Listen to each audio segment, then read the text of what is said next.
Shocker: The Invisible Revolution, an analysis of Korean War. Aviation technology. Introduction: The dawn of electronic warfare. The script presents a compelling narrative about a transformative moment in military aviation history, set against the brutal backdrop of the Korean War in 1951. This is not merely a story about aerial combat. It is a profound meditation on how technological innovation can fundamentally alter the nature of warfare, rendering traditional concepts of courage, skill, and tactical superiority suddenly obsolete. The document reads like a thriller, building suspense around a mysterious black box that gave certain pilots an almost supernatural advantage in dogfights over the frozen Korean peninsula. What makes this narrative particularly powerful is its literary approach to what is essentially a technical and military subject. The script employs dramatic tension, evocative imagery, and philosophical reflection to explore how a single invention, a small, unassuming electronic device, rewrote the rules of aerial engagement and set the stage for modern warfare as we know it today. The historical context: Korea's skies as a testing ground. The Korean War represented a critical juncture in military aviation. By 1951, jet aircraft had replaced propeller-driven planes as the dominant force in the skies. The script references machines built for speed, agility, and raw power that could climb faster, soar higher, and strike harder than their predecessors. This was the era of the MiG-15 and the F-86 Sabre, aircraft that pushed the boundaries of what was technologically possible. The Korean conflict became an unexpected laboratory for testing emerging technologies.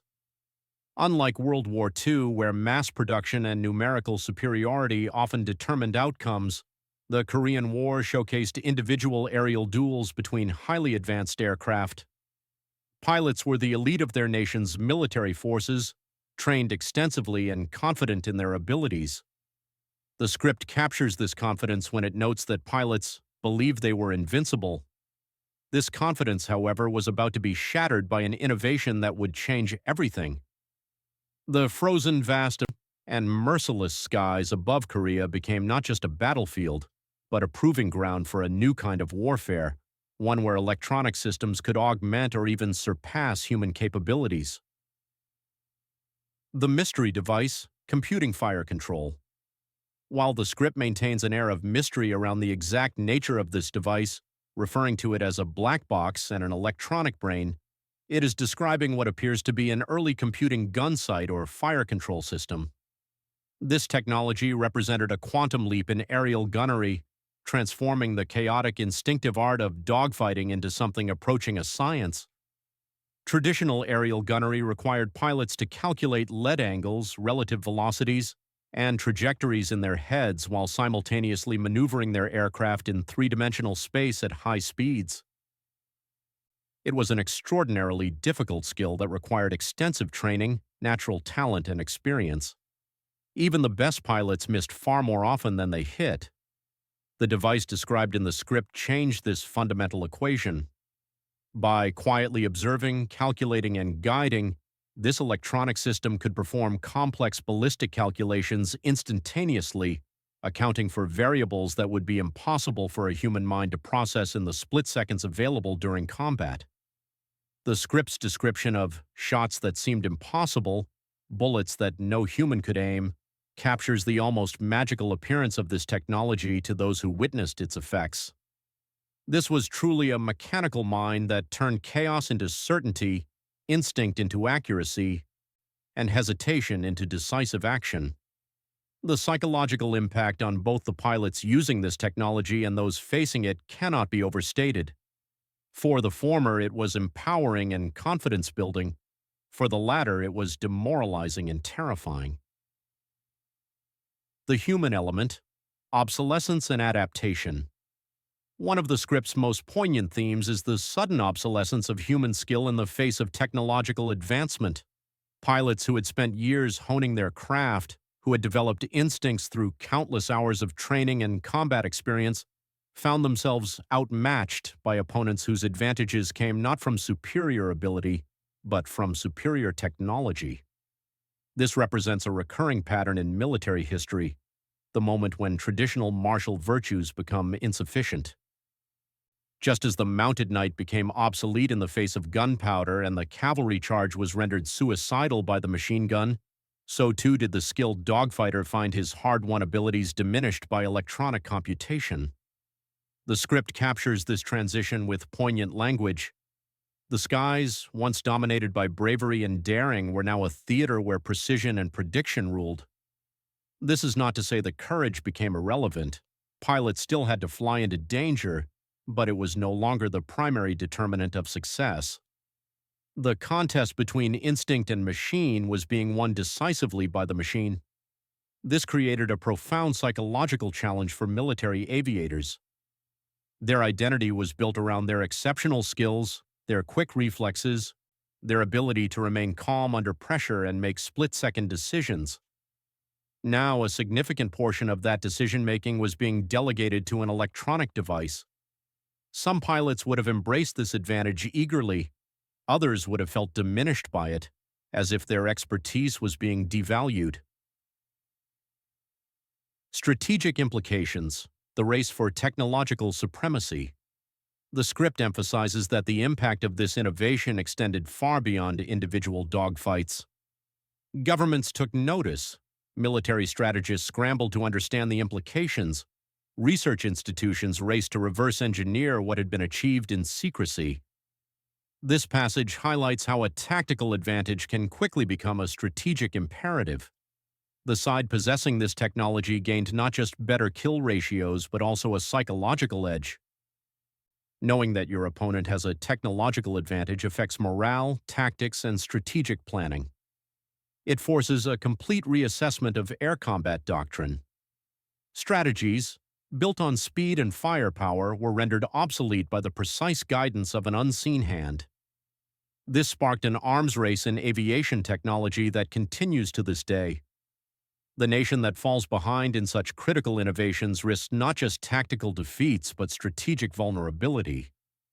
The script notes that the line between survival and catastrophe had narrowed to the smallest fraction of time, emphasizing how technological parity, or the lack thereof, could determine the outcome of conflicts. The reverse engineering efforts mentioned in the script were undoubtedly intense and wide-ranging. Captured or crashed aircraft would have been examined in minute detail. Intelligence services would have sought any information about the device's operation and capabilities. Scientists and engineers would have been tasked with developing equivalent or superior systems as quickly as possible. The laboratory behind the lines: scientific warfare. While the script's primary focus is on aerial combat, it also draws attention to the quieter, equally intense struggle that unfolded in laboratories and workshops. This highlights an often overlooked aspect of modern warfare: the critical role of scientific research and engineering in determining military outcomes. The description of invisible waves of information carried secrets through circuits and screens, revealing truths that were both astonishing and terrifying, evokes the emerging field of electronics and computing. In the early 1950s, these technologies were still in their infancy, primarily consisting of vacuum tubes, analog circuits, and mechanical computing elements. Yet they were already sophisticated enough to revolutionize aerial combat. The scientists and engineers working on these projects were as crucial to the war effort as the pilots flying the missions. Their work required different skills: mathematical precision, electrical engineering expertise, and an understanding of ballistics and aerodynamics, but it was no less demanding or important. The script acknowledges this by giving their efforts equal narrative weight to the combat itself. This parallel structure, pilots battling overhead while scientists labored below, reflects a fundamental truth about 20th century warfare. Victory increasingly depended on industrial and scientific capacity rather than purely military factors. The nation that could field better technology faster would gain decisive advantages. Philosophical dimensions: man and machine. At a deeper level, the script grapples with profound questions about the relationship between human beings and technology. The device is described as an electronic brain and a mechanical mind. language that suggests not merely a tool but something approaching autonomous intelligence. This was, in fact, one of the earliest practical applications of computing in a real-world life-or-death scenario. The script repeatedly emphasizes the invisible nature of this advantage. Unlike a faster aircraft or a more powerful gun, which are visible and can be understood intuitively, the computational fire control system worked in ways that were mysterious to those who encountered it. Pilots on the receiving end couldn't immediately understand why they were being hit so consistently.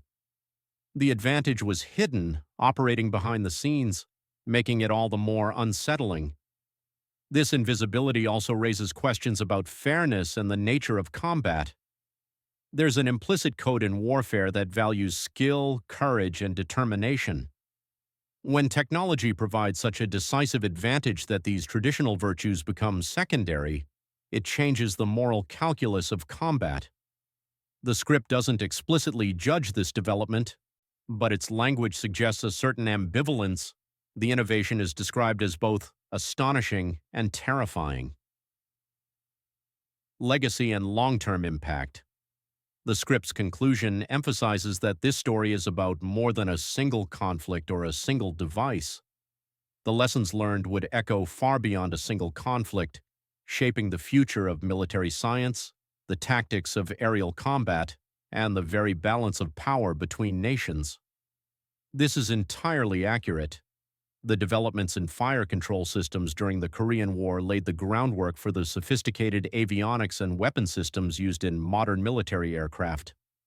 Today's fighter jets are equipped with computers far more powerful than anything imaginable in 1951, capable of tracking multiple targets simultaneously, calculating optimal intercept courses, and even engaging targets beyond visual range. The black box described in the script was the ancestor of these systems, the first step on a path that would lead to increasingly automated warfare. The script's final image, of survival being measured not by courage alone but by the unseen mind that had quietly rewritten the rules of engagement, captures the essential transformation. Modern warfare is increasingly about technological sophistication, information dominance, and computational power. The human element remains crucial, but it has been fundamentally altered by its integration with machine intelligence. Narrative technique and rhetorical impact. From a literary perspective, the script employs several effective techniques to engage its audience and convey its themes. The use of mystery and suspense, withholding the exact nature of the device while describing its effects, creates intrigue and maintains reader interest. The parallel structure, moving between aerial combat and laboratory work, provides narrative variety while reinforcing the connection between scientific innovation and military application. The language is deliberately elevated and dramatic, using phrases like frozen, vast, and merciless and invisible waves of information to create an epic tone. This isn't a dry technical document or a straightforward historical account. It's a dramatic narrative that treats its subject matter with the gravity and excitement it deserves. The repetition of key phrases and concepts, invisible, precision, calculation, the unseen, creates a rhythmic quality and reinforces central themes. The script returns again and again to the idea of hidden advantages and technological transformation, ensuring that these concepts remain at the forefront of the reader's mind. Conclusion: a turning point in military history. This script tells the story of a genuine turning point in military history, the moment when electronic systems began to meaningfully augment human capabilities in combat. The Korean War's frozen skies witnessed the birth of a new era, one in which technological sophistication would become as important as traditional military virtues. The black box described in the script represents the first step toward the highly automated, sensor-rich, computer-assisted warfare of the 21st century. It was a small device with enormous implications, changing not just how aerial combat was conducted, but how military strategists thought about warfare itself. The script succeeds in making this technical subject accessible and compelling by framing it as a story about human ambition, technological progress, and the perpetual military quest for advantage. It reminds us that behind every technical innovation are human stories of the pilots whose lives were saved or lost, of the engineers who created these systems, and of the strategists who had to adapt to a rapidly changing battlefield. Most importantly, it captures a moment of transition when the old rules were being rewritten and the future of warfare was being shaped by forces that were, quite literally, invisible to most participants. This was the quiet revolution that changed everything, and its effects continue to resonate today.